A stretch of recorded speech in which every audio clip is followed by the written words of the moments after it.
পিলখানার হত্যাকাণ্ডটি ছিল পরিকল্পিত।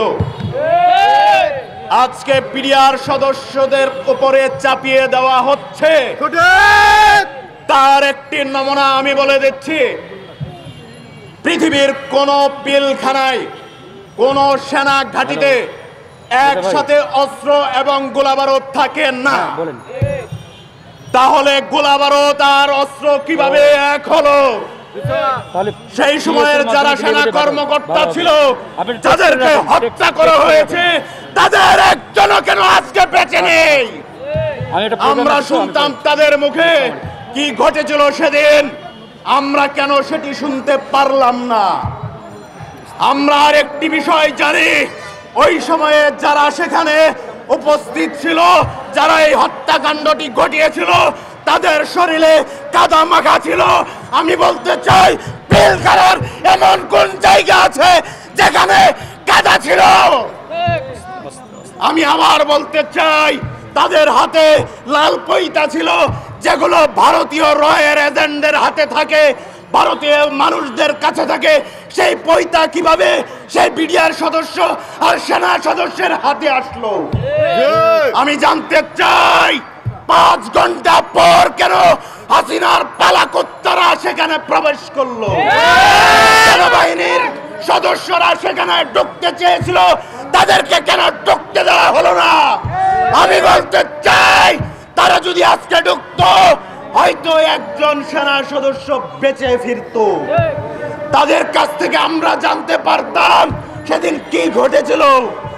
আজকে নিরপরাধ একদম নিষ্পাপ ব্যক্তিদেরকেও অন্যায়ভাবে গ্রেফতার করে রাখা হয়েছে, তাদের বিরুদ্ধে মামলা করা হয়েছে এবং যারা দোষী তাদেরকেও রাখা হয়েছে। আমরা বলতে চাই, যেহেতু চাপের মুখে আপনারা তদন্ত কমিটি গঠনের ঘোষণা দিয়েছেন, এমন তদন্ত কমিটি গঠন করতে হবে যেটা সর্বজনীনভাবে মেনে নেয়। আর যদি জনগণ সেটা না মেনে নেয়, আপনাদের মুখের উপর ছুঁড়ে ফেলে, তাহলে বুঝতে হবে আপনারা ভারতের দাবিদারি করছেন। আমরা বলতে চাই, হাসিনার সময় একজন সেনা কর্মকর্তা ছিলেন, যে ব্যক্তি যে হাসিনার মুখের উপর কাগজ ছুঁড়ে ফেলে বলে দিয়েছিল, আমি আপনার পক্ষে তদন্ত রিপোর্ট দিতে প্রস্তুত নই। আজকে আমি বলছি, তাকে তদন্ত কমিটিতে অন্তর্ভুক্ত করতে হবে। আমি বলছি, সাংবাদিক মাহমুদুর রহমান ভাইকে অন্তর্ভুক্ত করতে হবে, ইলিয়াসকে অন্তর্ভুক্ত করতে হবে, পিনাকিকে অন্তর্ভুক্ত করতে হবে, দেশপ্রেমী মানুষদেরকে অন্তর্ভুক্ত করতে হবে, যারা নিরপেক্ষ তদন্ত করতে পারবে, যারা এই অন্যায়ের প্রতিবাদের জন্য আইনকে যথাযথ পথ দেখাতে পারবে, তাদেরকে এই তদন্ত কমিটিতে অন্তর্ভুক্ত করতে হবে। যদি সেটি না করা হয়, জনগণ ছুঁড়ে ফেলে দিবে, জনগণ ছুঁড়ে ফেলে দেবে। কারণ আপনারা সেদিন বসেছিলেন কোথায় আমরা জানি, সেটা পিলখানা হত্যাকাণ্ডের ঠিক 2 দিন আগে হোটেল ওয়েস্ট ইন্ডিজের 16 তলায় আপনারা বসেছিলেন।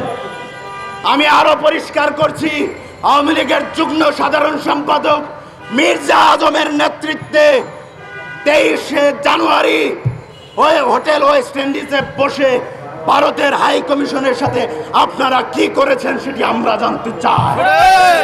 কোন মিডিয়ায় আসে নেই, কোন ব্যক্তি বলে নেই, এটাই সত্য, বাস্তব এবং চিরন্তন সত্য। সেদিন কেন আপনারা ঠিক 2 দিন আগে বসেছিলেন?